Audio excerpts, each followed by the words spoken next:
He's still working. He's still working. Yeah.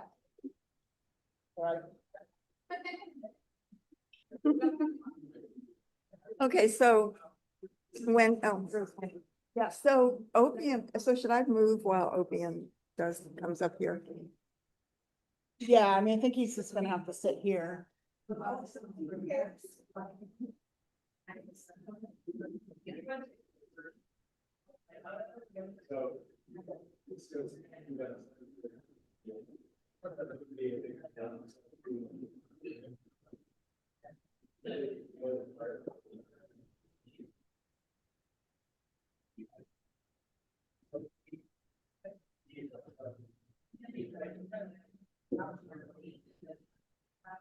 Maybe we could pass them one.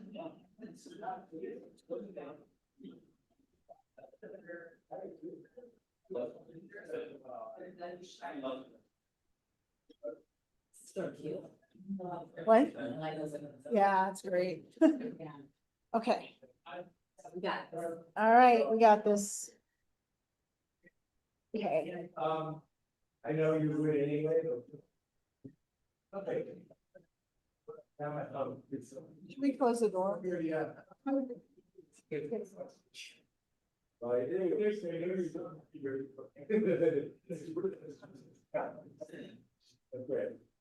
Right. Thank you. Thank you so much. Yeah, no.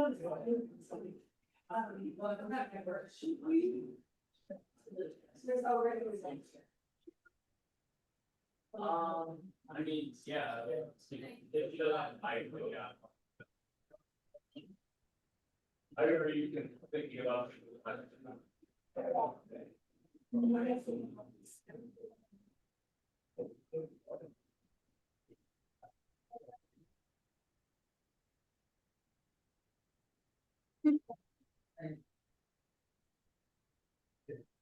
Yeah.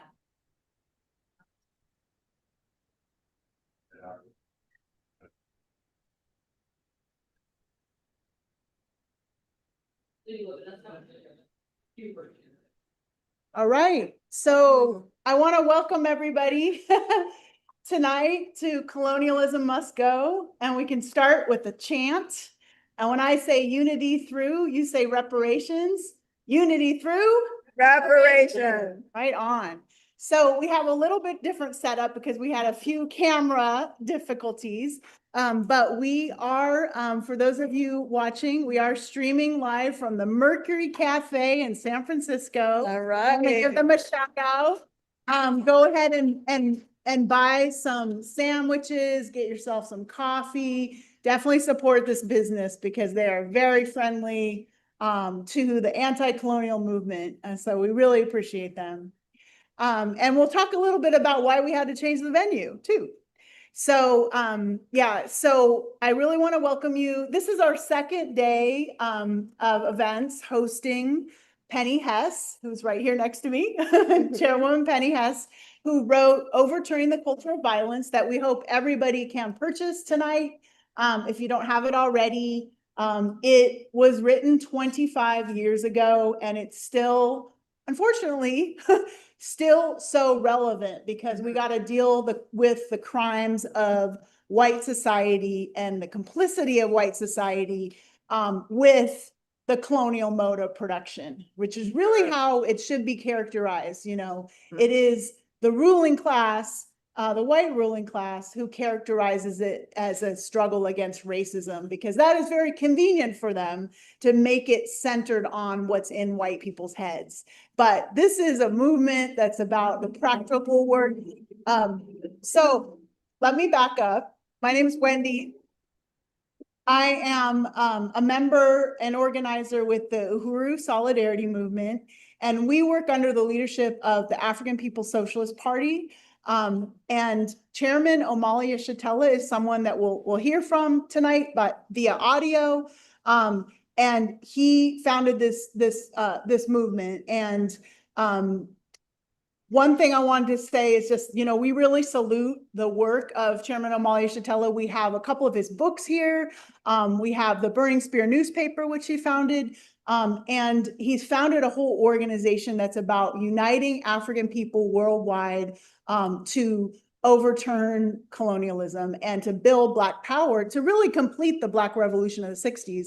And he created the African People Solidarity Committee. Penny was there from the very beginning, 1976, as a way for white people to have a structured, principled relationship accountable to the Black Revolution, which made so much sense to me 30-something years ago when I I came across the Uhuru movement. And yeah, I just want to salute the SF Bay comrades, Yeah. and just, keeping things alive. The African People's Socialist Party was actually in this area for several decades. And now they're headquartered in St. Louis, Missouri, the home of the Black Power Blueprint. So you'll also be hearing about that. That's just got hit by a tornado. So there's a lot going on there in terms of serving the community there that's already been hit by the tornado of colonialism. It's already looks like a tornado hit it because of the city's what they call benign neglect. And we'll talk more about that, but Not benign. it's not benign. So yeah, thank you to our audience online. Thank to you guys for being here. We want to salute the courageous Palestinian people. Let's just say free Palestine. And we see them fighting every day against the most violent organization on the planet, which is the US government that funds Israel as its strategic ally to continue colonialism. So if we want to free Palestine, we have to support the Black Revolution. We have to support the indigenous movement for control of their land and resources. And we're actually going to start off the program with a statement by Opium Sabah, who is a member of the committee, which used to be the Committee to Free Leonard Peltier. If you don't know about Leonard Peltier, just quickly, he is a warrior who was a member of the American Indian movement in the 1970s, and he got snatched up because he was defending, he never backed down from defending the indigenous peoples. And he's out of prison, which is because of the power of the people, the power of organizers like Opium. They're a dear friend of the Uhuru movement and the Hands Off Uhuru movement, which you'll hear more about the case of the Uhuru 3. So yeah, I'd just like to welcome you, Opium, to come up. And if you don't mind sitting right here next to Penny so that people on the live stream can Here, I'm gonna get up here. Okay. So peace, everyone. Uhuru, all power to the people. My name is Opium Sabah. I am an international hip hop producer and artist, also Bay Area activist. I am part of the official Leonard Peltier Support Committee, formerly the official Leonard Peltier Ad Hoc Committee. I'm also the chairperson of the Oakland Jericho chapter, which is part of the National Jericho Movement, a national organization that basically works and helps with political prisoners, helping their families visit them, making sure that legal needs that may not be getting addressed are happening, and kind of assist them while they're inside, and as well helps them with their transition once they come home. So that's kind of what led me to working with the Leonard Peltier Support Committee. And before I go into the stuff about Leonard, I just wanted to express my deep gratitude and solidarity to both Wendy and Penny and Chairman Omali and the whole Uhuru movement. I think the unity amongst revolutionary organizations such as the two organizations that are sitting up here right now, are very instrumental and very important. And since the very beginning of the Leonard Peltier Ad Hoc Committee, the Uhuru movement has had our back and has been right there with us, helping us facilitate fundraisers, promote stuff online, get the word out there with calls to action. So on behalf of everyone at the Leonard Peltier Support Committee, we're like super grateful for you guys and always humbled and honored to be, standing amongst you and working and fighting with you all. So with that being said, for those of you who may not know who Leonard is the longest held indigenous political prisoner in the history of America. He was in federal prison, incarcerated for over 49 years.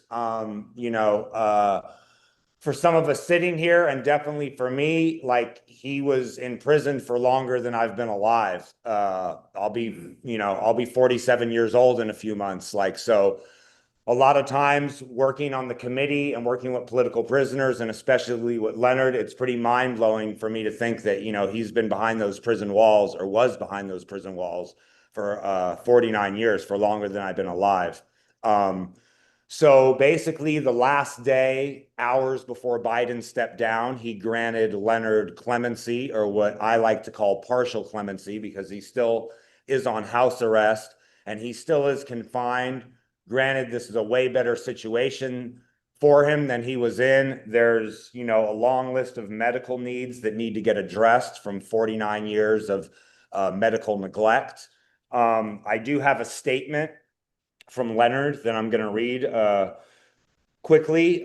He says, "In solidarity, there is nothing about my case, nothing about the Constitution, which is a treaty between the American people and the government, that warrants my continual imprisonment. Again, I want to say from my heart to your heart, most sincerely, do your best to educate your children. Teach them to defend themselves physically, mentally, and spiritually. Make them aware of our history. Being outside of the walls of prison is a million times better, even though I am still confined. Again, from my heart to yours, Leonard Peltier." Uhuru. Recently, the Leonard Peltier Support Committee released a statement just basically stressing the urgency of Leonard's medical needs. Most importantly, he needs some surgeries on both of his eyes. One surgery actually just happened, which he's recovering from. And I believe there's going to be another surgery upcoming. But part of the statement that we released basically said that, as Leonard Peltier's needs have changed, we remain committed to ensuring his well-being. Leonard Peltier will never have a bill go unpaid or a medical procedure denied due to lack of funds. As the realities of grocery and electricity bills become part of Leonard's new life, his committee will be there to support him. We have plans to raise money through fundraisers for a German Shepherd service dog, as well as an individual to assist Leonard in training. The young dog is underway and pending. We currently have a fundraiser through chuff.com. And if you go to freeleonardpeltiernow.org, you can find our calls to action. You can find everything that's going on with Leonard. If you're on social media, you can follow us at I Am Peltier on Instagram, and at the Leonard Peltier Official Support Committee on Facebook. And once again, I just wanted to stress the importance of solidarity in between revolutionary organizations, and just kind of further highlight the fact that the powers that be have gone to great lengths to condition us and to brainwash us into not being unified only amongst ourselves, but outside of ourselves.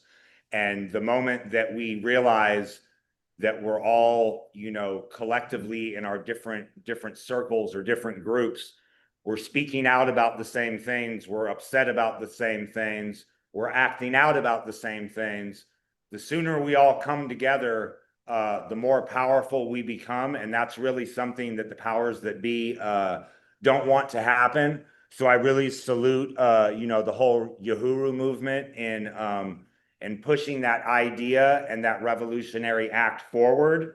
And with that being said, I am producing a compilation for Leonard Peltier. There's flyers up here and up there. There's 2 singles out right now. The compilation will be out later this year. It's called The Outcry, a compilation for Leonard Peltier.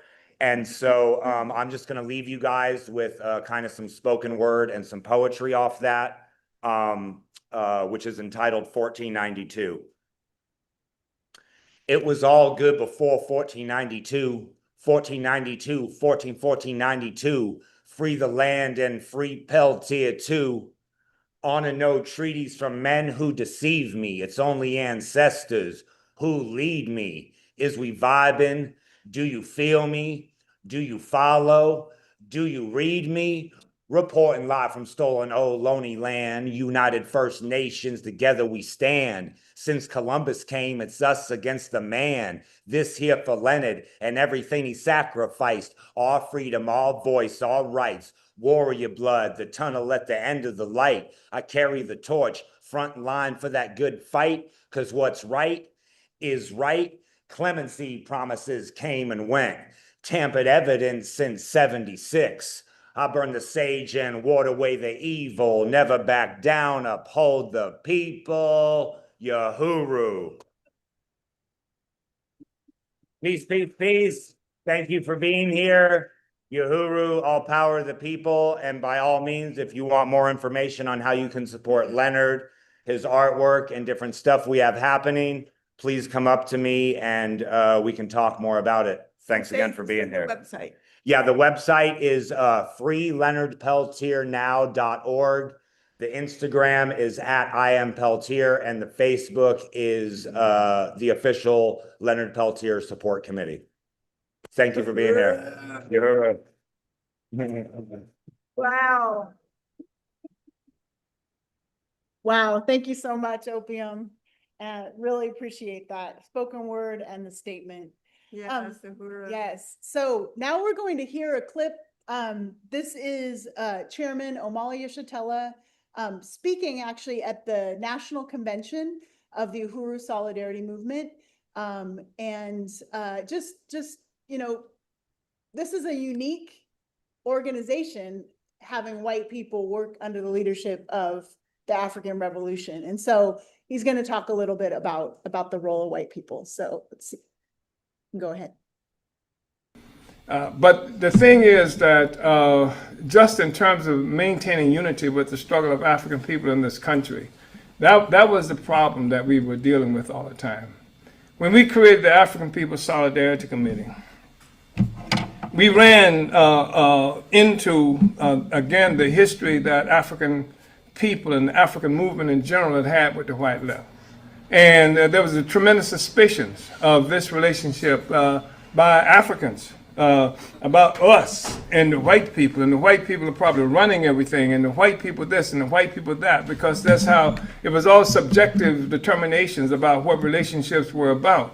So that was an aspect of it. But the critical thing that I was just going to mention is that the white left and how it responded to the creation of the African People's Solidarity Committee, and how the feminist movement strongly came out in opposition, saying that somehow that APSC was white lesbians working under the leadership of black men. These were progressive white women who were making this kind of line. And then we had one of the most radical left movement, communist movement. In this instance, well, I'm not going to, but come out and say things like that it won't work because white people will not work against their own interests. And that was based on the fact that we were saying that the white people who came into the movement would be working under the leadership of the African working class. And somehow these communists concluded that white people working under the leadership of the African working class was working against your own interests.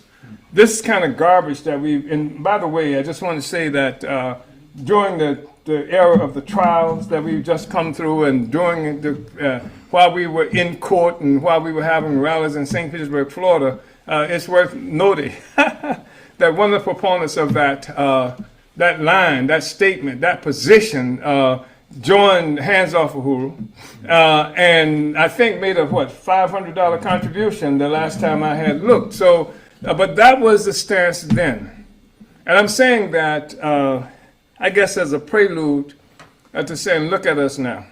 Yeah. And the fact is that we were the outliers. We were the strange ones, this relationship that we have. We were the weirdos, etc. And we built a powerful movement, and perhaps the most significant movement that you can find in this country, and one of the most significant movements you will find in the world. And that's the significance of what we're doing now, solidarity with Black power. Because solidarity with Black power has come to mean more than what they were distorted as meaning in terms of white lesbians working under the leadership of black men, Jesse.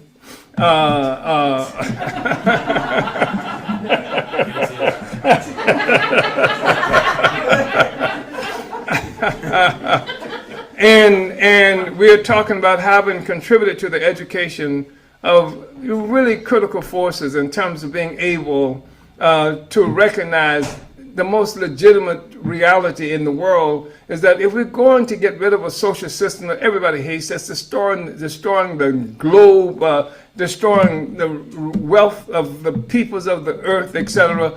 And if we're looking at reality that we're talking about colonialism as the mode of production that's feeding, clothing everybody who has food and clothing and what have you, it makes sense. How could it have made sense for Marxists to say that everybody has the revolution has to be led by the working class on the one hand, and you didn't hear the left saying, no, how can we do that? You know, I got a job, I'm, in some other area of the structure of the society. Didn't say that. But working under the leadership of the black working class, that was problematic. I just want to say that, again, we are not part of that left, and we're not asking you to be a part of that left. Because generally speaking, what you're talking about when you're talking about the left is a sort of loyal opposition. And what we're about is not trying to find a way to integrate into this system as the left or the right or anything. We don't give a damn about a left or a right. Our objective is to remove ourselves from the authority of an illegitimate, hostile entity that has taken over the world. Taken over the world, and it defines and redefines left and right almost every 20 years or so. What was left yesterday is no longer the left. What was left before Trump got elected is no longer the left. What was anti-war was no longer anti-war. I mean, they switch heads, switch positions just like that, and we're not going to be locked into that. And I want to say that your presence here validates everything. So much of what we fought for all these years gives it a concrete face. It's a concrete reality today. We've changed the world. And part of changing the world is what we do and what we have done now. And your existence here is incredibly significant, incredibly powerful, and I just wanted to recognize that.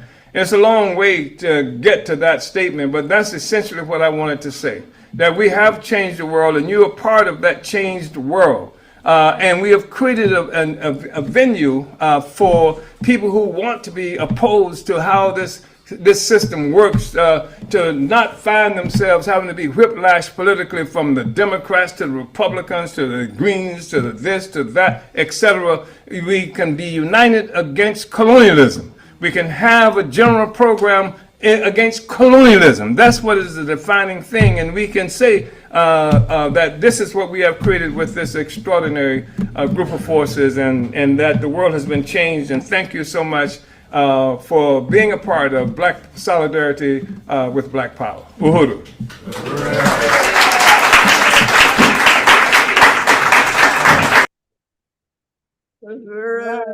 So yeah, that was Chairman Omali Yeshitela, founder of the Uhuru movement, and he was speaking at the Uhuru House in St. Louis, where where the Black Power blueprint has really been transforming reversing gentrification, creating programs by and for the people. And, you know, so we're gonna get into, Penny's statement, and then we'll have a good amount of time for questions as well. But I just like to, you know, I really appreciate Penny for being here. Appreciate you. If you can move over a little bit so we can Okay. get the camera on you. And just, you know, it's really great to actually read this book again. It's intense, because it makes you face the horrors of white history and the crimes of white people, regular white people that committed genocide, and were part of, you know, the genocide and enslavement of African people that built this whole social system. And so this is informed by Penny's work for the last almost 50 years. So we really want to appreciate her. Buy her book. We're gonna have a chance for you to have it signed by her. Yeah. And she's gonna talk somewhat also about the whole federal case that she's been through, with the Uhuru 3, when the government tried to silence the Uhuru movement on bogus charges. So welcome, Penny. Thank you, Wendy. Thank you so much. And I really appreciate you and all the work that Kara and you and Redbeard and Ellen and Janine and everybody who's here. It's just great to be out here in the Bay Area. We were in Oakland yesterday. We're here in San Francisco, and tomorrow we're going to be in San Jose.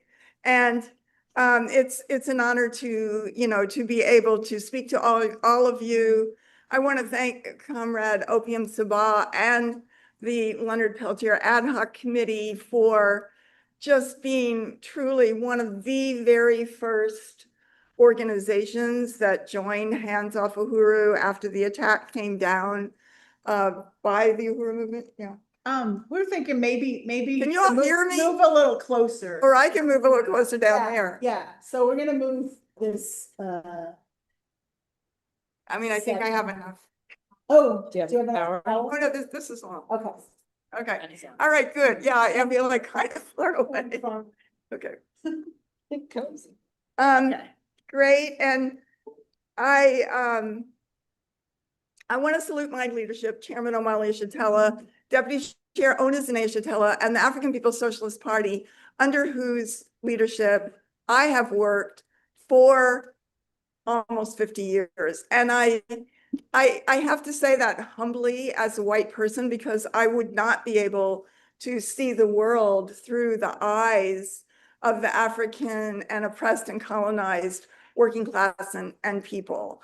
That this has given me the ability to see it as they see it, through their words, their eyes. And it is something that we can all adopt. We can all begin to see the world in this way. And that's what we're really calling on people to do.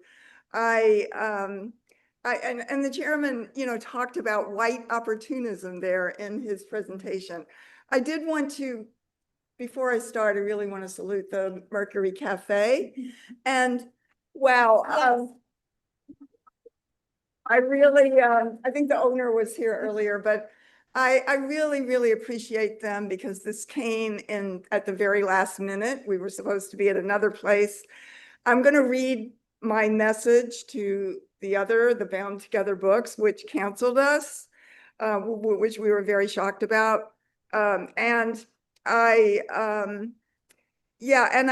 just really want to salute Chairman Omali Yeshitela, who has fought for the liberation of Africa and African people, for power in the hands of the African working class, who has popularized the concept of colonialism as opposed to racism.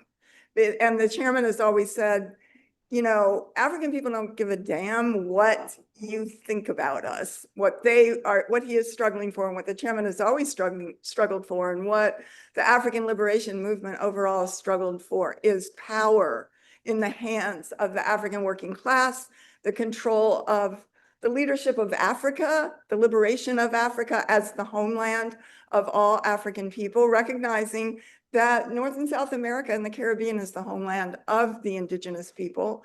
And, you know, and just for reparations, the chairman popularized the term reparations way back in the 1980s by holding the first tribunal on reparations to African people in Brooklyn, New York. When nobody talked about it. Nobody talked about that. And then one of the chairman's goals was, quote, to make the term reparations a household word. And indeed it is. Indeed it is. And people have all kinds of ways of expressing that. But the question that African people are owed reparations is due to the leadership and work that Chairman Omali Yeshitela has done for the last 50 years. I wanted to, I just want to read the statement that I wrote about the Bound Together book collective. This is the message that I sent to them, not that they responded in any way, but I said, the Uhuru Solidarity Movement and I are profoundly surprised that a bookstore dedicated, according to your website, to radical literature and events would exclude the voice of the Uhuru movement and my book, Overturning the Culture of Violence, from speaking at your store, from being presented at your store. The Uhuru movement is a leading front of the Black liberation movement that has been a critical component of the Black community, the African community, and the overall political life of overall political life and thought from the point of view of the African working class in the Bay Area for nearly half a century. Led by the African People's Socialist Party and Chairman Omali Yeshitela, the mission of the Uhuru movement has always been to keep alive Marcus Garvey's message of Africa for the Africans at home and abroad, working alongside and in support of numerous other African, Indigenous, Chicano, and Palestinian organizations. That's part and parcel of the same struggle against colonialism. The Uhuru movement and my book, Overturning the Culture of Violence, that you are attempting to silence in your bookstore, raises the irrefutable fact that this country is built on slavery. This country is built on genocide. It is built on colonialism. And this book points out that the Black-white gap, wealth gap in the US, and the Black-white living gap, I would say, in the US continues to grow on every front in the areas of wealth, income, prison, police violence, life expectancy, maternal and infant mortality. All of those facets of life have huge gaps between the white and the African community, and that these conditions that African people face here are representative of colonialism anywhere in the world. Headquartered for decades at the Uhuru House on MacArthur Boulevard in East Oakland, with an active furniture store in Grand Avenue that was there for over 30 years, the Uhuru House was a lively center of Black and internationalist thought and the free exchange of ideas from speakers, not only from the Bay Area, but from throughout the US, Africa, Europe, and the Caribbean. Huey Newton spoke on multiple occasions at the Uhuru House, as well as Desi Woods, who was known by her African name of Rashida Muhammad, who was known throughout the world for defending herself and a friend against a white rapist in Georgia. She was sentenced to 22 years in prison for that. And the Uhuru movement defended her and got her out of prison after about 6 or 7 years. And that was very, very, very powerful. She came to live here she lived in Oakland. And there is now actually a street named after Rashida in Oakland. The leading institution of the Uhuru movement, Uhuru Foods and Pies, has been a dynamic component of street festivals and fairs, beginning with the very first Pride celebration, then called the Gay Liberation Day, in San Francisco in the late 1970s. Uhuru Foods has been part of that. The Uhuru movement has been part of that. And in recent years, centers of the Uhuru movement, which is led by the African People's Socialist Party and Chairman Omali Yeshitela, have shifted to other locations, including St. Petersburg, Florida, which they actually always have had. That's the hometown of Chairman Omali Yeshitela, always had a huge base there, and St. Louis, Missouri, which is where I am located and where leading members of the party are located, as well as Johannesburg, South Africa, London, and Paris. They also have organization in these and many other places, especially throughout the continent of Africa. But with the longevity of the movement in the Bay Area, the Uhuru movement continues to have a strong and long-standing base, especially in Oakland, San Jose, and San Francisco. I am a leader of the White Solidarity Organization, the African People's Solidarity Committee, under the leadership of the African People's Socialist Party. As the chair of APSC, I have spoken throughout the US and the world with the message of white solidarity with Black liberation, and have, under the leadership of Chairman Omali Yeshitela, helped build and popularize the demand for reparations to African people, a demand which began as an unknown concept, but is today widely known thanks to the chairman's work beginning more than 40 years ago to make reparations a household word. My book, Overturning the Culture of Violence, is a call to white people to stand in solidarity with the self-determination for African, indigenous, and oppressed peoples everywhere. I spoke at your store. I'm speaking about Bound Together books. I spoke at your store last year, by the way, when I was there as part of an event in support of the now recently released Indigenous freedom fighter, Leonard Peltier, and Comrade Opium was there, Comrade Jennifer Jones, the lead attorney for Leonard Peltier's appeal case, and Dawn and Paulette and all of the great comrades from the Leonard Peltier Ad Hoc Committee just, have been so important in this relationship of the Uhuru movement and the freedom for Leonard Peltier. And I just want to say that the fact that this government was forced to release Leonard Peltier now is a testament to the work of that committee and to the work on the ground, and the fact that Leonard's case is known all over the world. There are streets named after Leonard Peltier in France. And I mean, this is a powerful case with support from everywhere. And this government was forced to release him. And here he is, the leader of the indigenous movement in prison for 50 years. He was convicted the year I joined this movement in around 1976 and 1977. And this was a powerful victory that they were forced to release him. And the struggle goes on because indigenous people, this is their land. This is their land. The struggle, is for indigenous people to have the return of their land, for African people to have their Africa and the return of their stolen resources, and for white people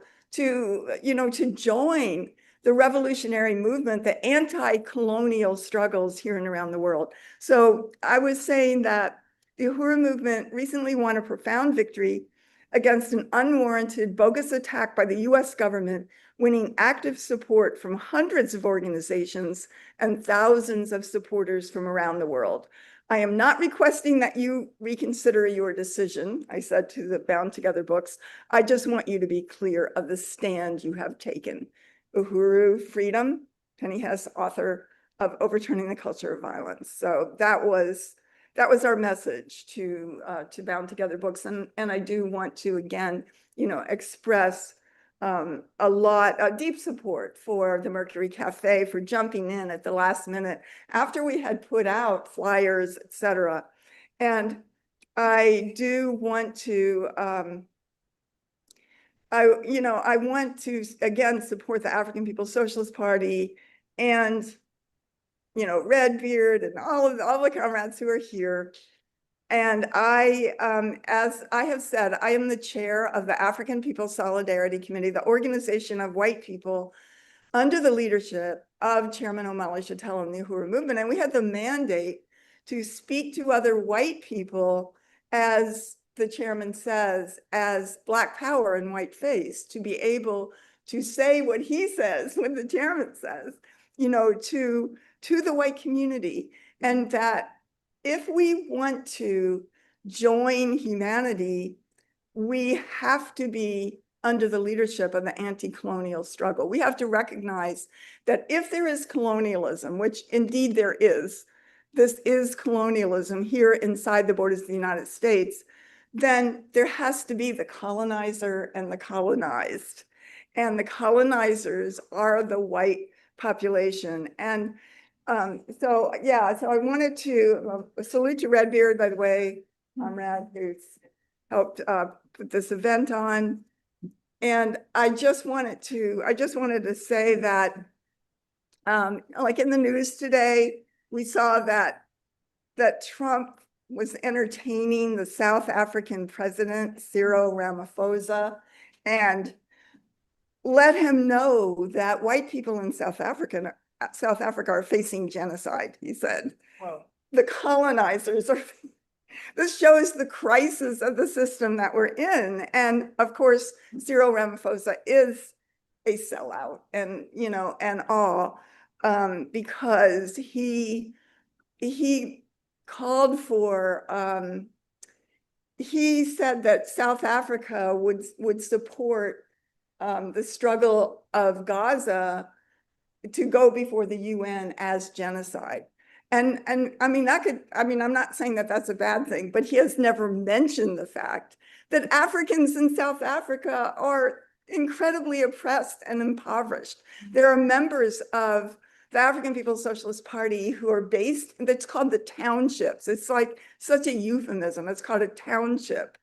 And here you have the wealth of the Southern Africa, which is diamonds and uranium and, you know, every kind of precious metal and all of that exists, which the people have nothing. And the people live, and the members of the Uhuru movement who are based in, they call it occupied Azania, because that's the African name for South Africa, is the Zania, that they live in corrugated tin shacks.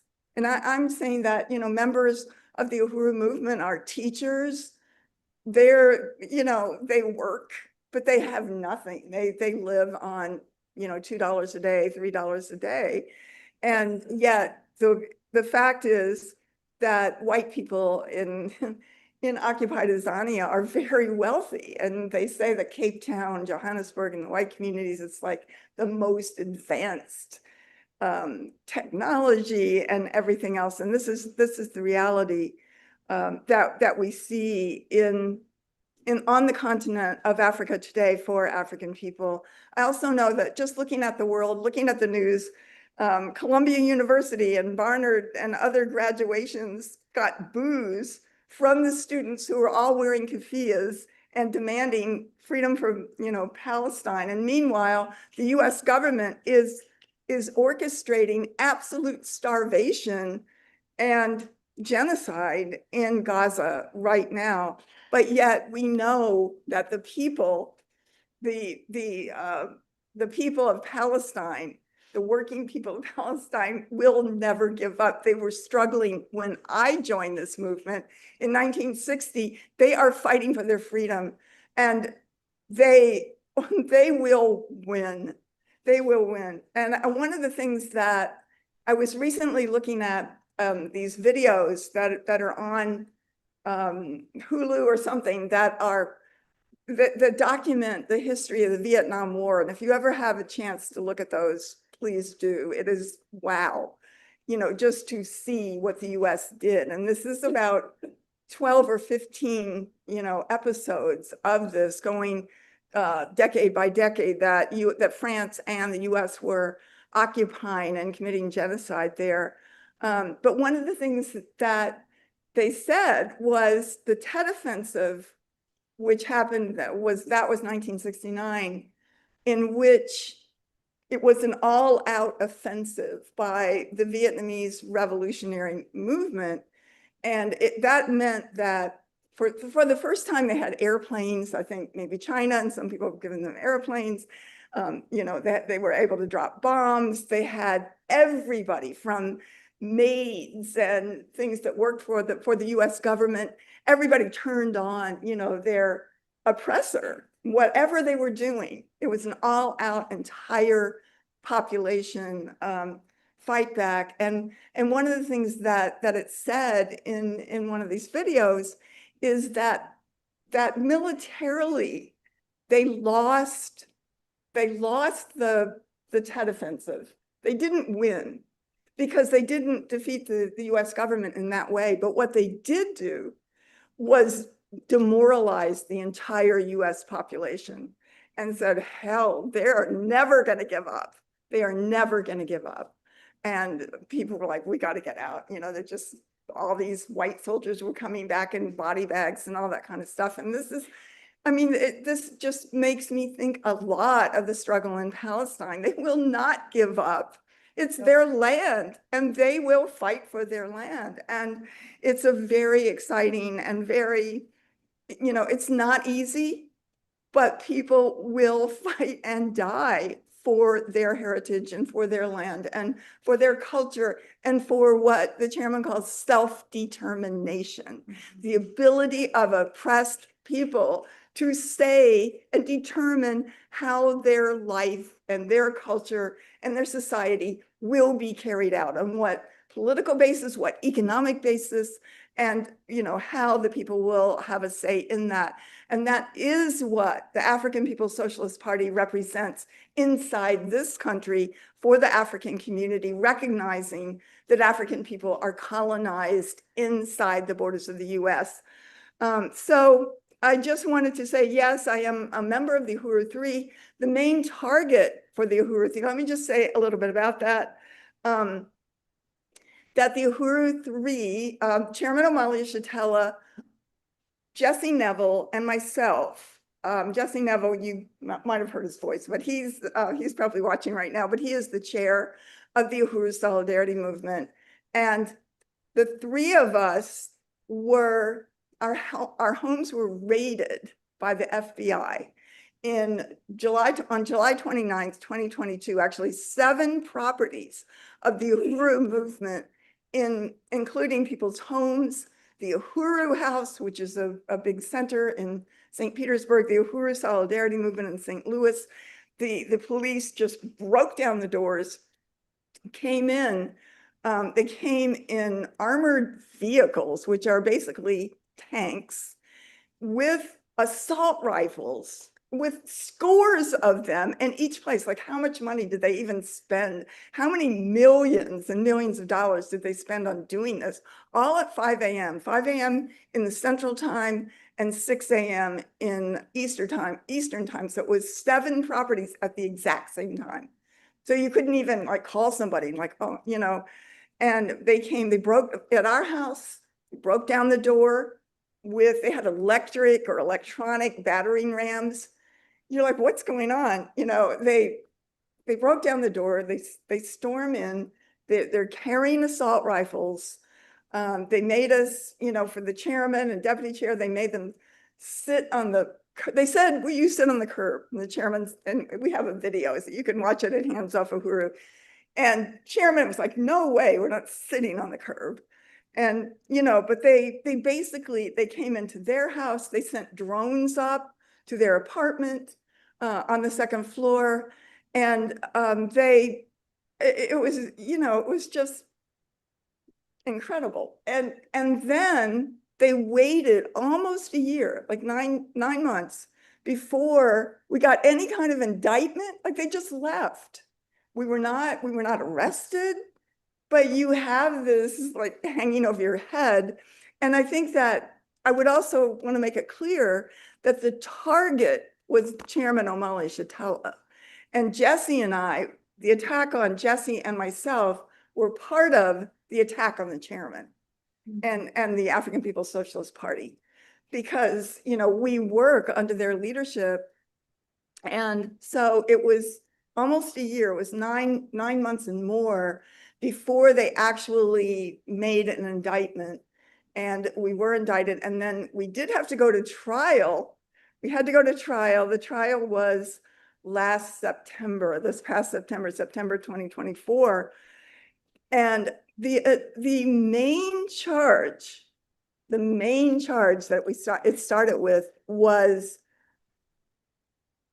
how did they say it? It was being a Russian agent. We were charged with being a Russian agent and failing to register as that, which is beyond absurd. And they know that. I mean, you know, it's like the chairman has worked for the liberation of African people his entire life.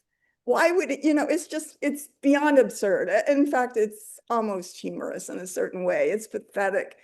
But yet they do this. They do these mind, you know, bending things.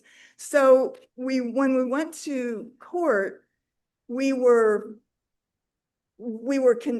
acquitted of being Russian agents, but we were convicted of conspiring to be a Russian agent. Like, why? How can you conspire to be something that they said you didn't do?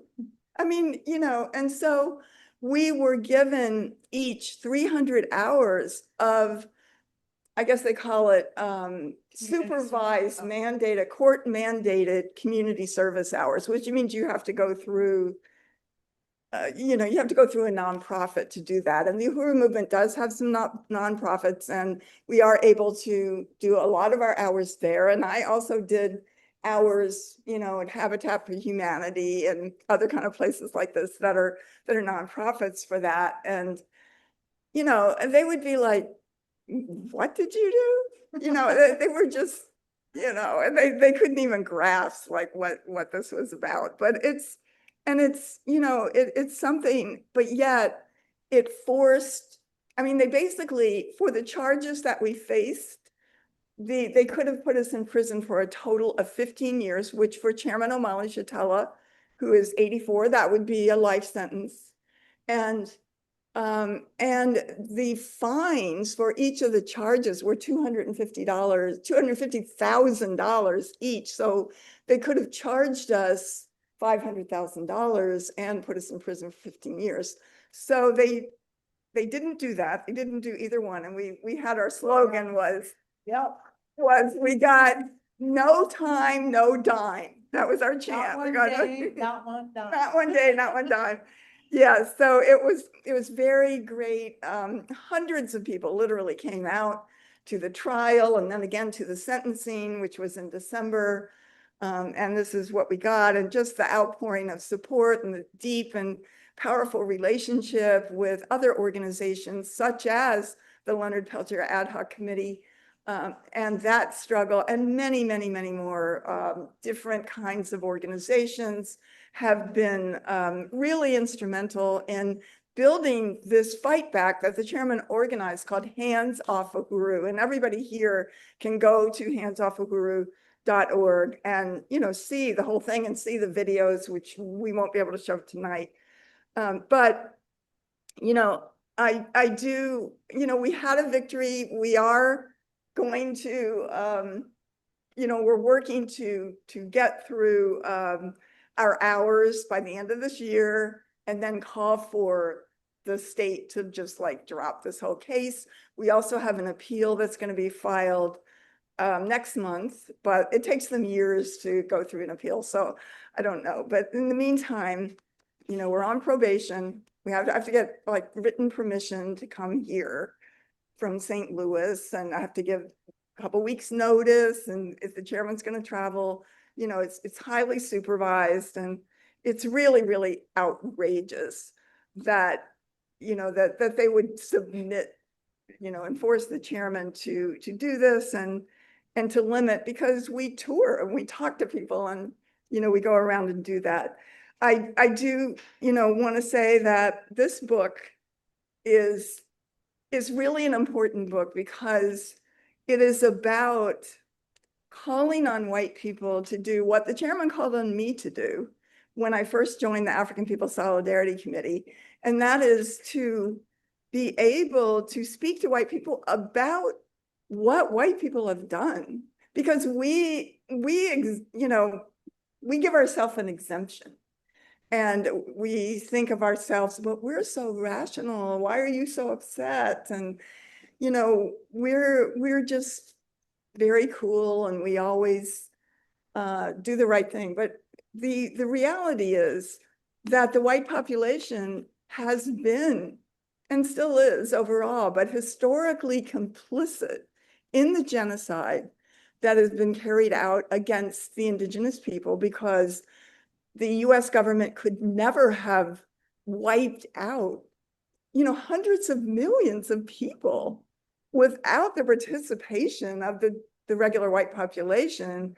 And that white people have been complicit in the colonization and attacks on African people, in the lynchings. And when I wrote this book, I wanted to use books that were easily available. I didn't want to say, oh, I did special research somewhere. I just read books that anybody could buy. And I talk about it in there, of books by Ward Churchill, who has written so much on, and who's a dear friend of the Hands Off Uhuru and the Uhuru movement. He is an author, and he's written on COINTELPRO, and the attacks on the African liberation movement and the indigenous movement, and just on what white people have did. He documented this. There's the book called 100 Years of Lynchings, that is just newspaper reports of white lynchings, which are really just mind-boggling to read. And it's a very simple book, and people should read that. Books like Open Veins of Latin America, that talks about what the US has done to South America and Central America, a great book for people to read. And many more books like that were easily available. Everybody could read. I have a whole bibliography. 6 pages. Of just all these books. You should read them.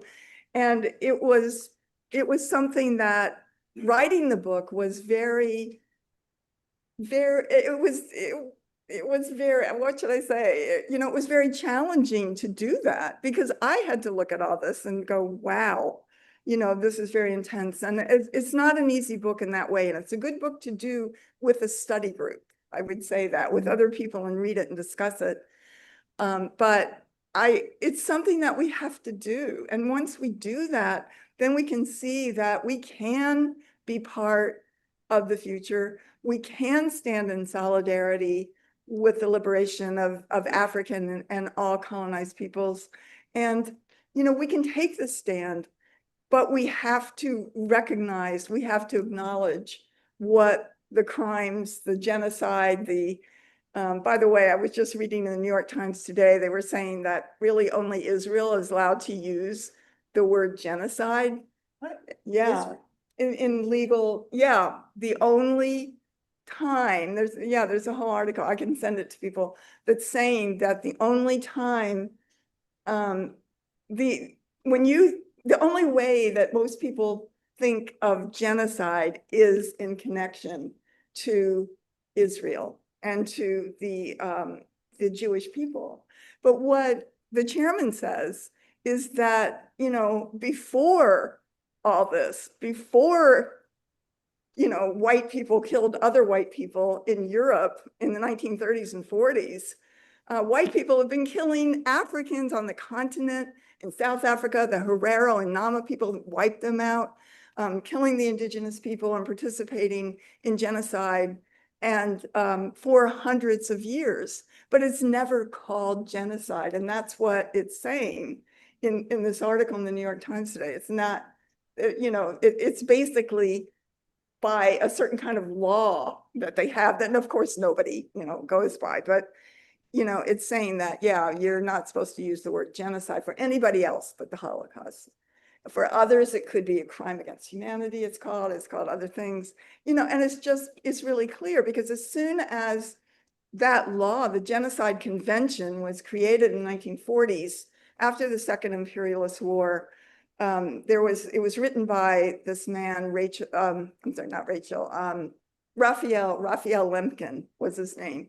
And And immediately there was a book that came out that was put together by, I believe, Paul Robeson, who was a famous African singer of the 1940s and an intellectual and actor, very well known, and spoke for African liberation around the world. Paul Robeson, W.E.B. Du Bois, even Ossie Davis, and so it helped produce this book called We Charge Genocide, which they wanted to present to the United Nations and say that African people, all the conditions listed as genocide by the International Convention, African people face that every single day. And they were told, no, they can't. Even though they had produced that Lemkin's like, no, that doesn't apply to Black people. It's just, it's like taken for granted. Like the chairman said, it's the norm. It's the norm. We just expect that this is the conditions that African people face and that colonized people face. And that at the center of this understanding is the reality that it is colonialism, because that is oppression backed up by state power. That is not the thoughts in white people's heads. Racism comes from colonialism, but colonialism is the state power to enforce the oppression of a whole people. It's the occupation of a whole people by a foreign and alien state power that controls their life, and it's for profit for the colonizers. And this is the premise of this book, that this is colonialism that exists inside the United States. We have to face that. We have to take responsibility for it. But it also means that it's not about the thoughts we think. It's about the stand we take. It's about the stand we take. And that when we talk about, like, how do we have solidarity with the Palestinian people? Well, the chairman said, African people are the Palestinian people. They are one, because all oppressed and colonized peoples around the world are united in the same struggle, a different front of the same struggle against colonialism that we see going on in occupied Palestine and inside the borders of the United States. So yeah, this is what the chairman calls the colonial mode of production. And the reason that he says that is because it's not a thing of the past. It's not a one-time thing. It is the DNA, the DNA of this system. That's what he's saying. And that a mode of production is how all wealth is produced in a society. What is the method of doing that? And as your method of obtaining, the ability to feed, clothe, and house yourself is how you think.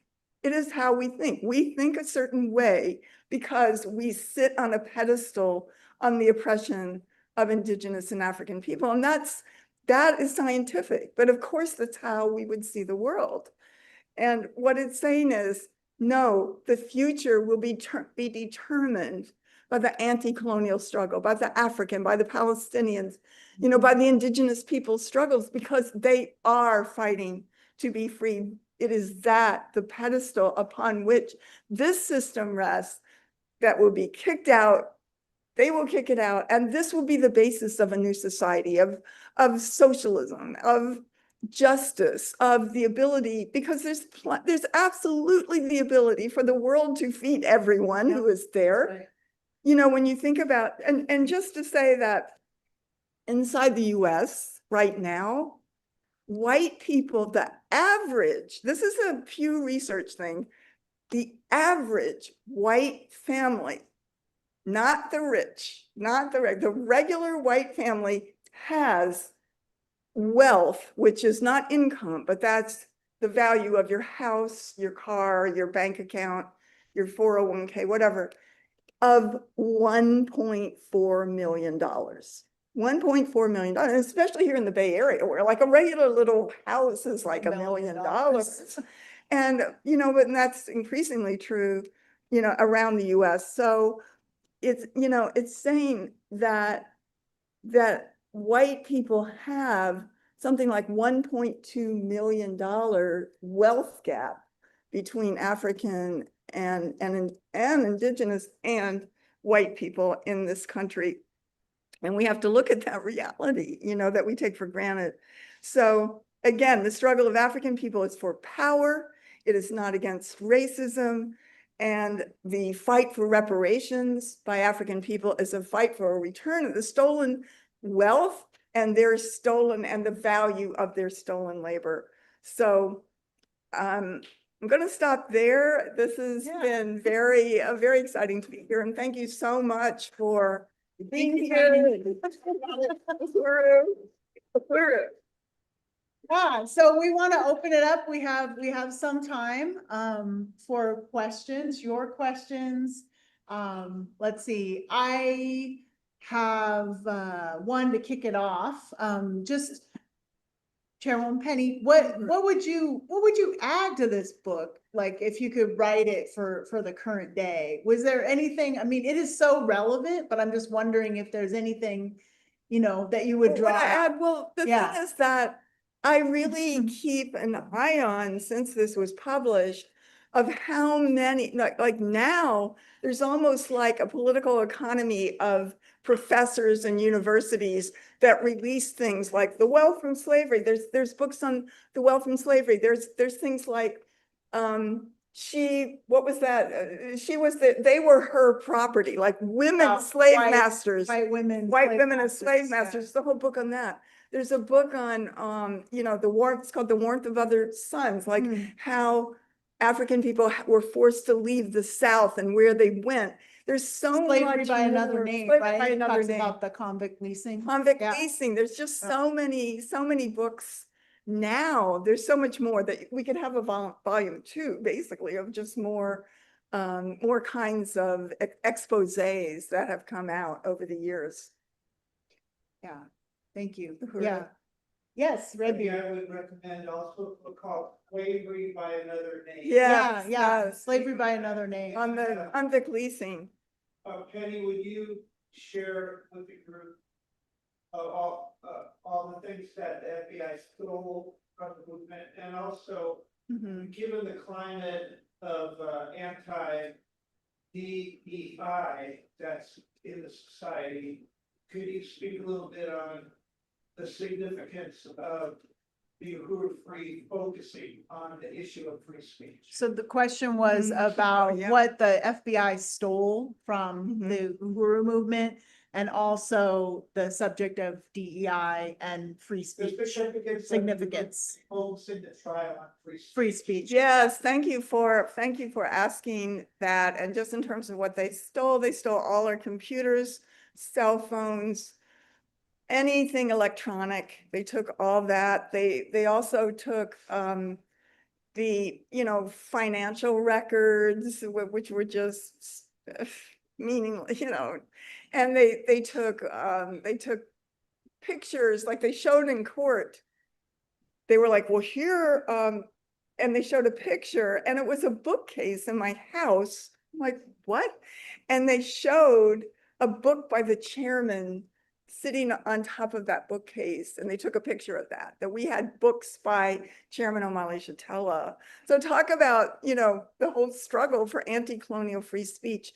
This is part of Hands Off Uhuru, because it is, you know, it is the right, what Chairman Omali Yeshitela is saying is African people and colonized people have a right to speak out for their freedom and liberation. And that right is the basis for all free speech. Because how can we say we have free speech when African people can't say what their oppression is and what their struggle is? So yeah, so I think that it's very, very important struggle. And when, you know, I would say that since that happened, since the raids and then this trial, we see how many other people are being raided, what they're doing. The chairman said, this is the canary in the coal mine. And somebody asked me, what does that mean? But that means, you know, they used to take miners used to take a canary down in the coal mine, and if the canary died from the gases down there, then they knew they better get out.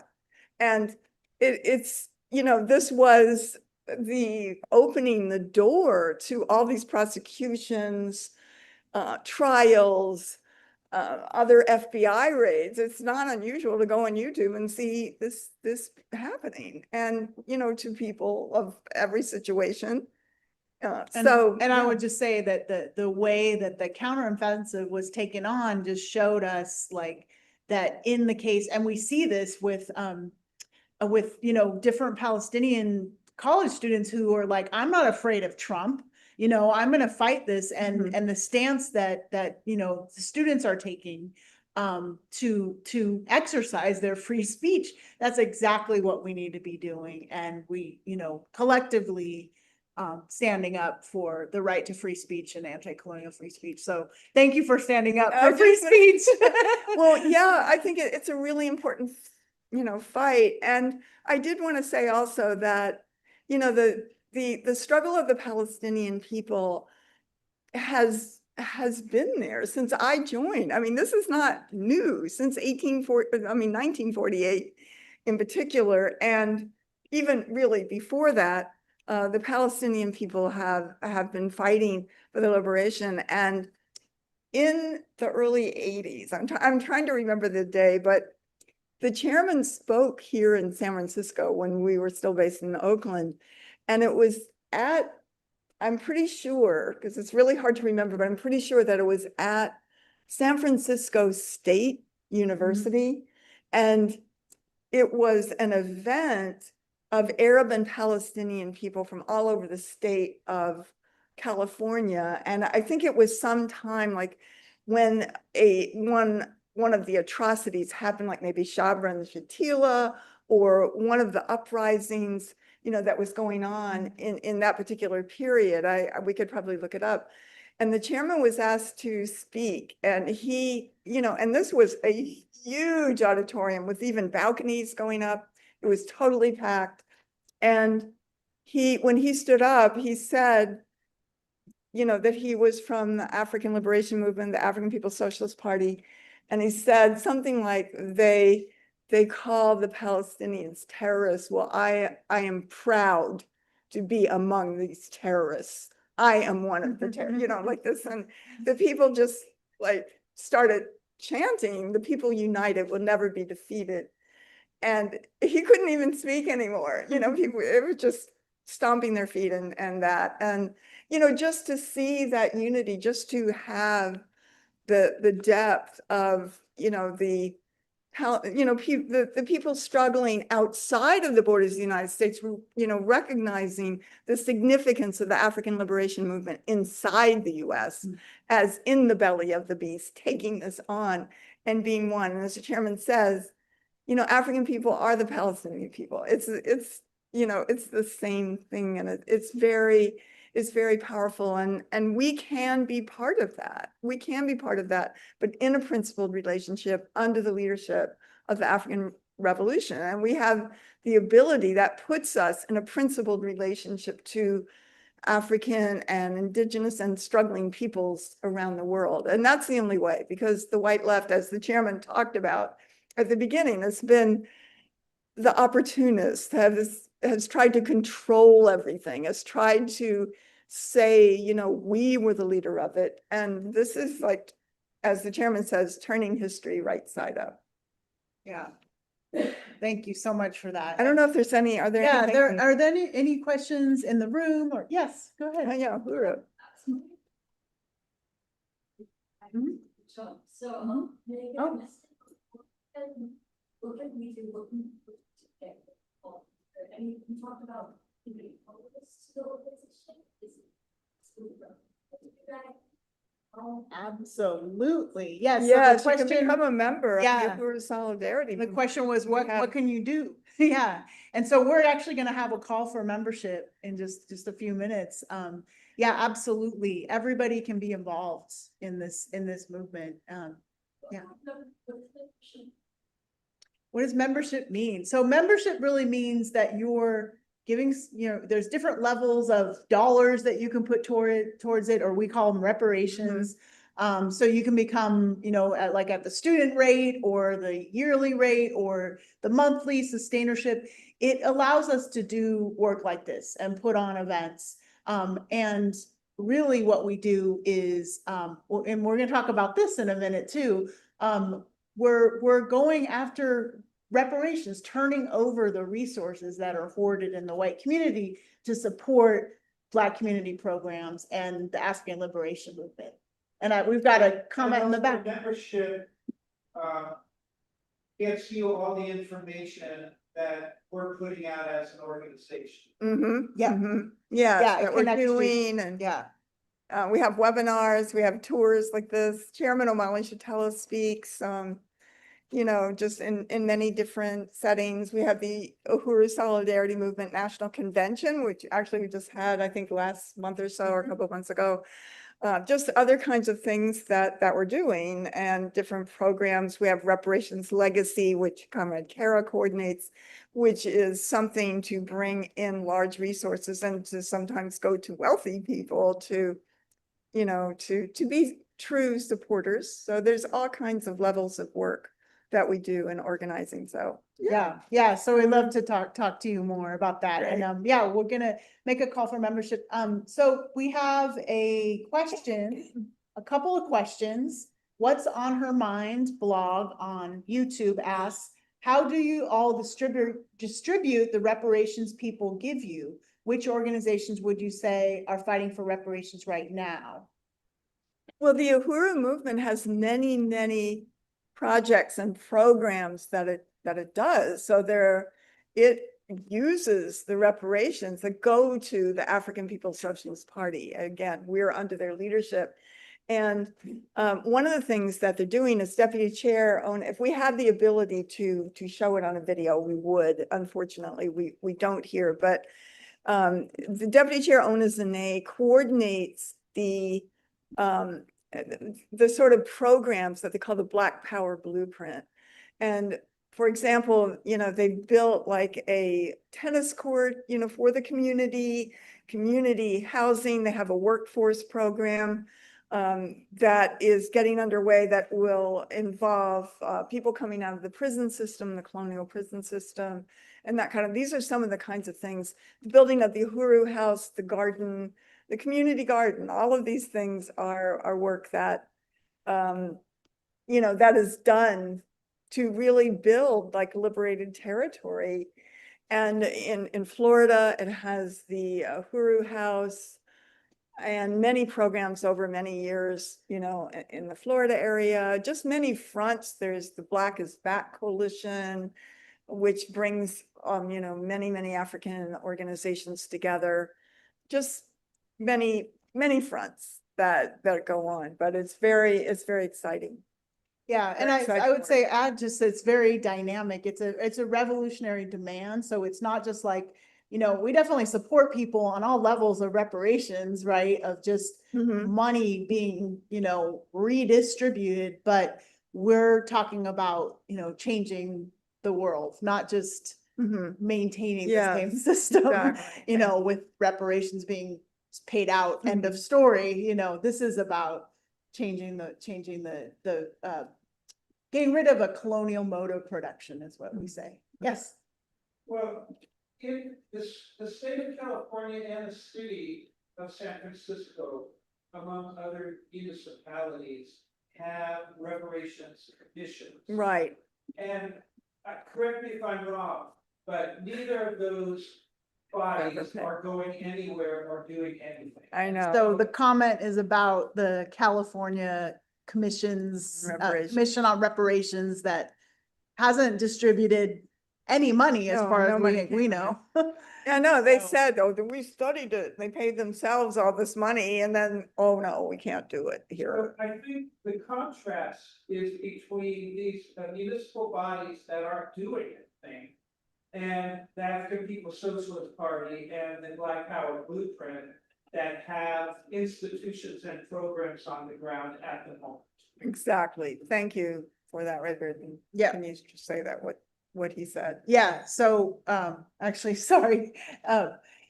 So, yeah, I'm sorry, I was distracted for a second. Could you yeah. say one more time what you said? Yeah, oh, Yeah, so the contrast is between these municipalities and bureaucracies that have Mm-hmm.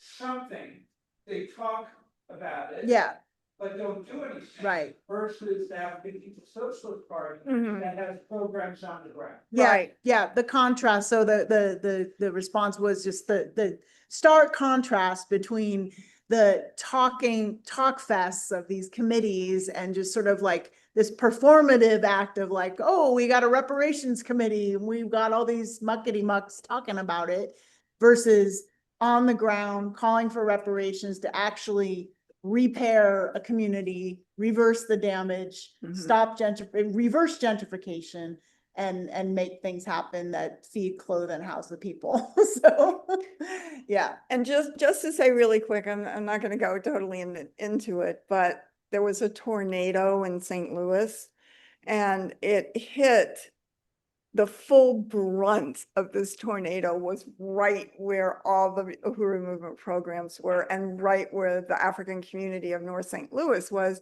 The community that was already, I mean, believe me, it already looked like a war zone in terms of the condition of the buildings and all this. And, you know, it just doesn't have the infrastructure to deal with that. And the Uhuru movement, the African People's Socialist Party has organized like a community fight back. And so many of the community members were already like helping to cut down trees. There were trees everywhere uprooted.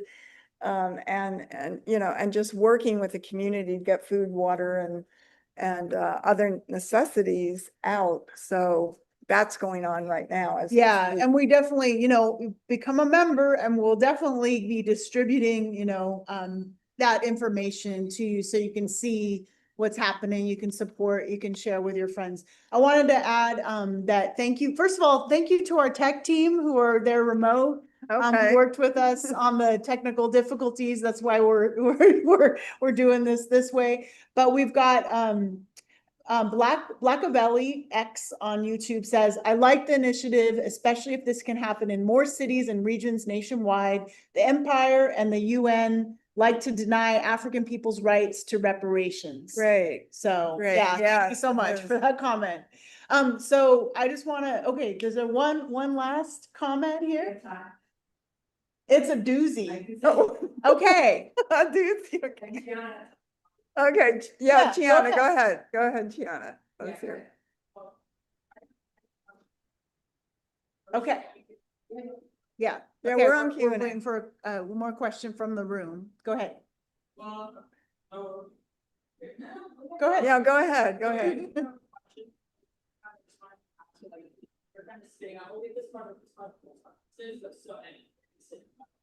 I've heard so I've got this skill all the time, but I just want to reiterate, just from my point of view, it's like, it is so clear how effective these programs are. You can just go and see a picture, you can go and see a young African, you talk about, oh, I love this basketball player, it's the best basketball player I would play on, I'm the best player, like you go see comments in that. Mhm. Even in Oakland, like our, just really like that. We have young, like African participants, we were really talented doing like work training, all around the same building. Planning all the time, getting leaflets, talk about stuff, like you could really see the impact. Just if you go online, look at the Black Earth, see the garden, it's like flourishing, growing fresh vegetables. And so just adding to, there's so much evidence that the programs that we created are effective. So much people testify tonight. Uhuru. Yeah, Huru, I just want to Yeah, share, thank Tiana, Comrade Tiana, that just was commenting on how the evidence is right there. You just have to like, look at the video, look at the flyers, go to St. Louis if you can, but just seeing the evidence of the transformation of the community, it's super palpable. Yeah. Okay, and I shared on this once, because I tells, but I think there's a history of like, I don't remember the details, but like, African people here in the United States, like actually being like collaborating with Palestinian, like Fundraising, Palestine, like there's a history of Mhm. collaboration, communication, like sharing strategy. I don't know if you.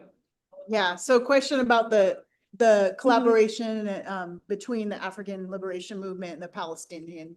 Yeah, I mean, Liberation. I think that, that goes back decades and decades. And I know right after, I think it was the October 7th, uprising, you saw a lot of things on YouTube, showing the unity of Africans and Palestinian people, and for the African People's Socialist Party from its very first, Congress or thing that it ever had. It had a resolution in support of Palestine, of the people of Palestine.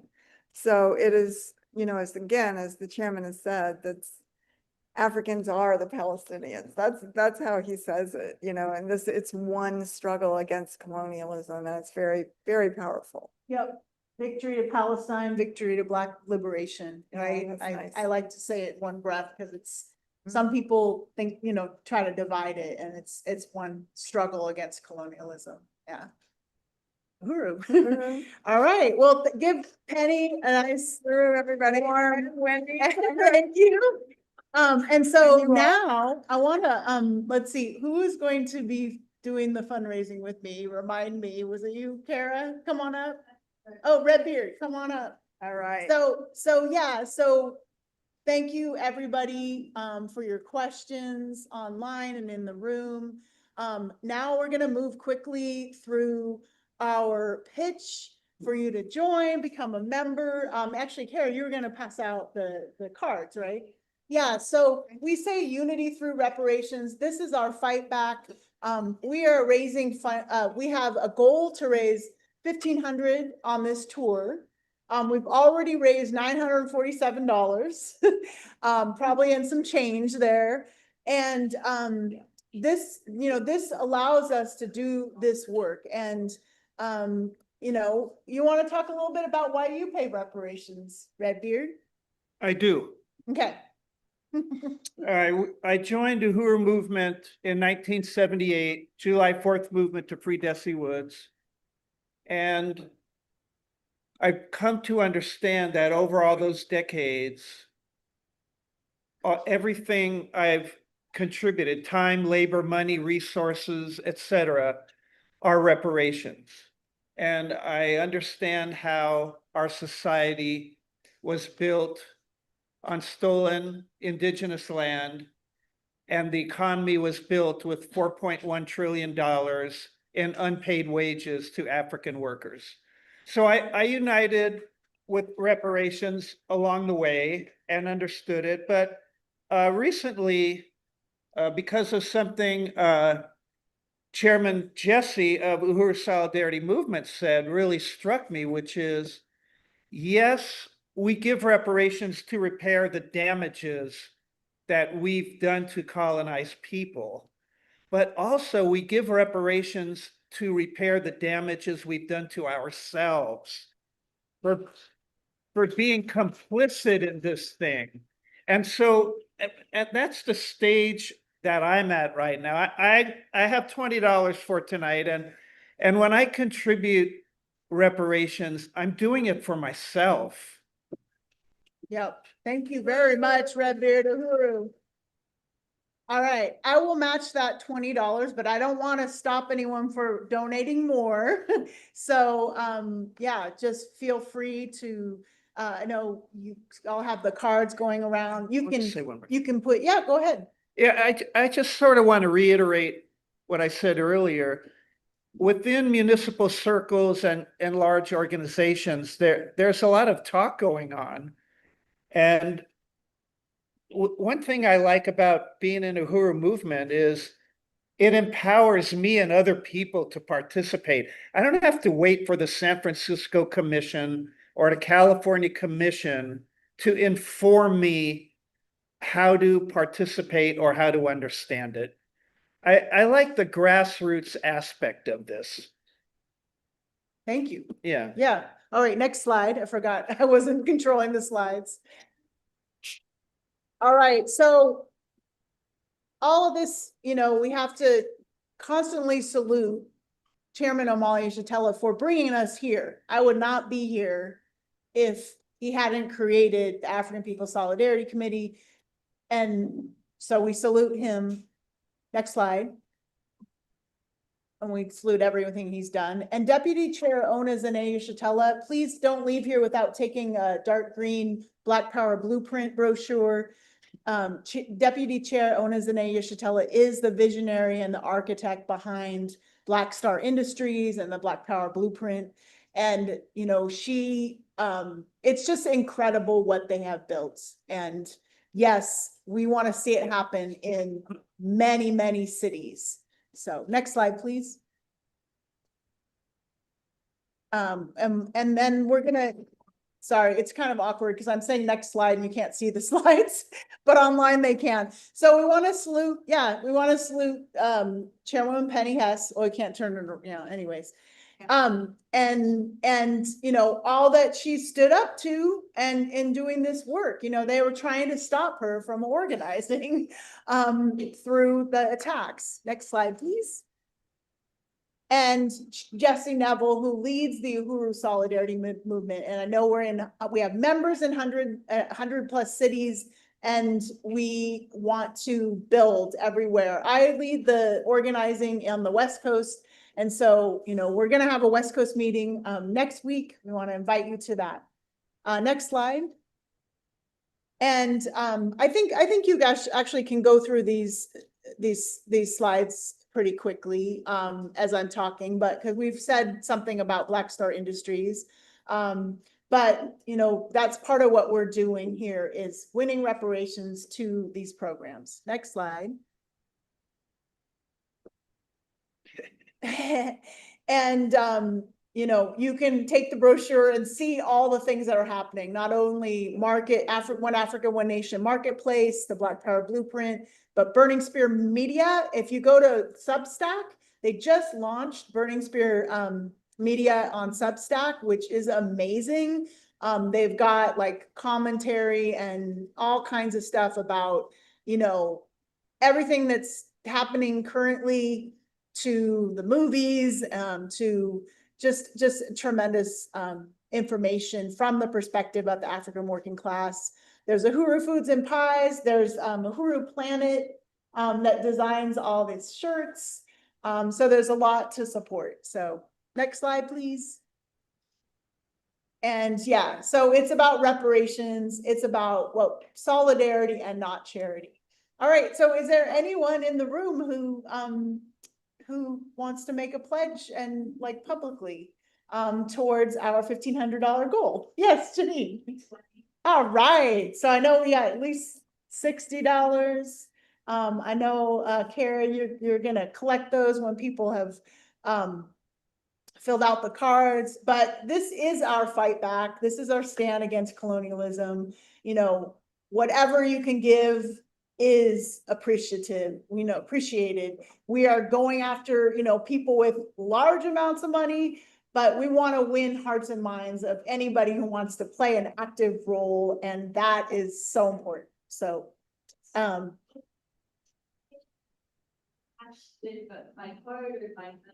yeah, so we have a couple ways you could do it. Kara can show you.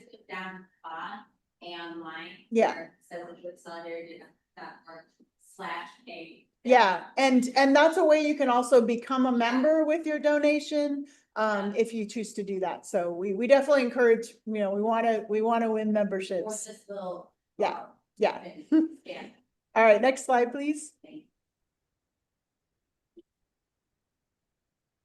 Okay, so becoming a reparations legacy donor. So I think we're going to move into your talk because we're a little bit short on time. I know we have to be out of here by 8 o'clock. So and we also want to have time to do the book signing. Donate and make and make an announcement. So yeah. So let's see. Gonna bring Kara up, who coordinates the reparations legacy project. And I think we want to go to the announcement slides. We're going to go right into the announcements. Okay. Do you want me to count these? Sure. Okay. Sorry. Yeah, no problem. Wait, let me get out my.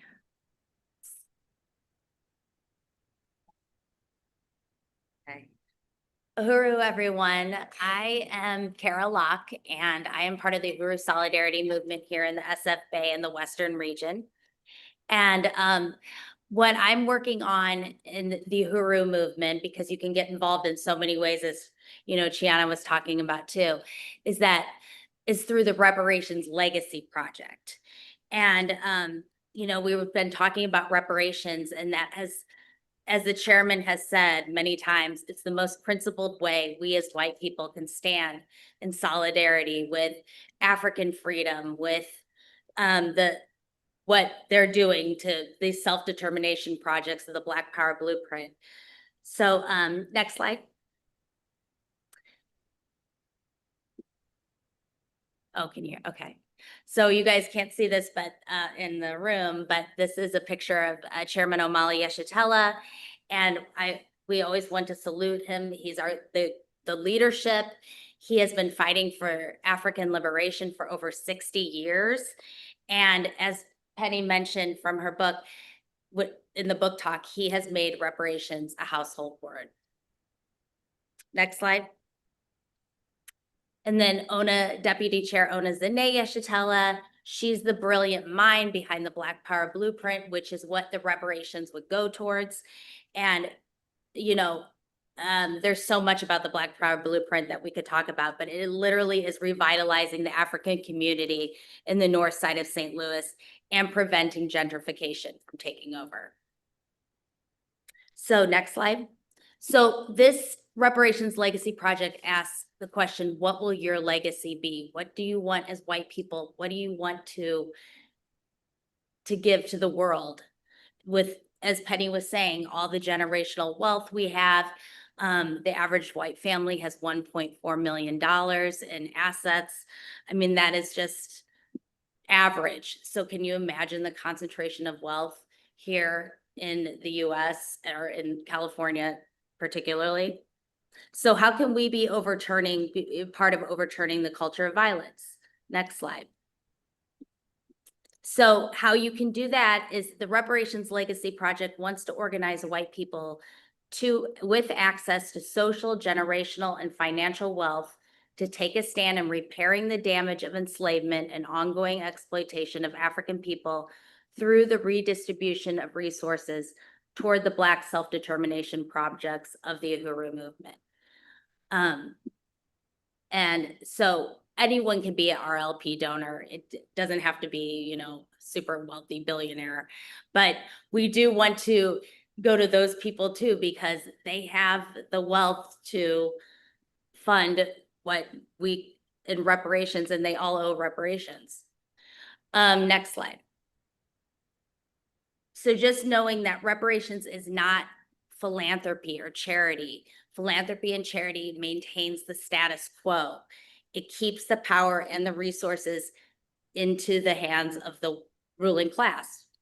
So it's really just the practice of material solidarity with the self-determination African-led movement for the creation of an independent, anti-colonial African working class.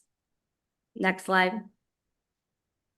So online, you can see these are many of the donors that we've had from Reparations Legacy Project. And we are entering this new period in 2025. And we really want to spread the word, get this out to the public, and find our RLP donors. And that's it for, I do want to pass this out, but that's it for Reparations Legacy Project. Thank you so much. Yeah, this is really exciting work because, you know, this is the Bay Area that has the most billionaires in the world around here. So there's got to be some individuals, you know, that have a heart and have a conscience and realize that this shouldn't exist. You know, the fact that they have hoarded all this wealth and that they want to do something positive with it. They see what's happening. So it looks to me like we've raised $250, which I think is pretty good for this, you know. Oh, we got some more coming in. So I really want to thank everybody who's donated.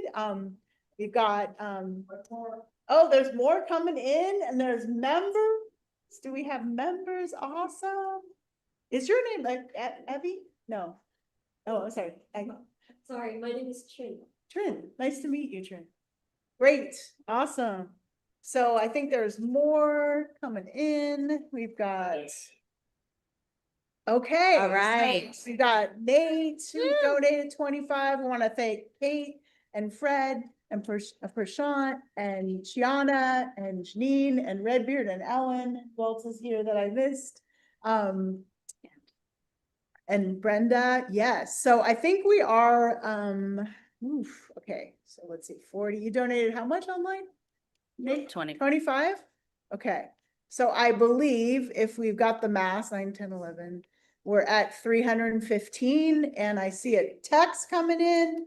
Yeah, okay, so yeah, we got Brenda's online. Excellent. So that actually puts 947 plus 315. That puts us at $1,262 that we made so far on this tour. So I think that's excellent. Yeah, so we have one more night in San Jose at the San Jose Peace and Justice Center. So that's excellent. Really want to salute everybody for listening, for coming here. And now we have some announcements. So I want to bring up Redbeard, talk about bearing witness, and I will show you this slide after because I have a picture of Dahlia in it. It's a great picture.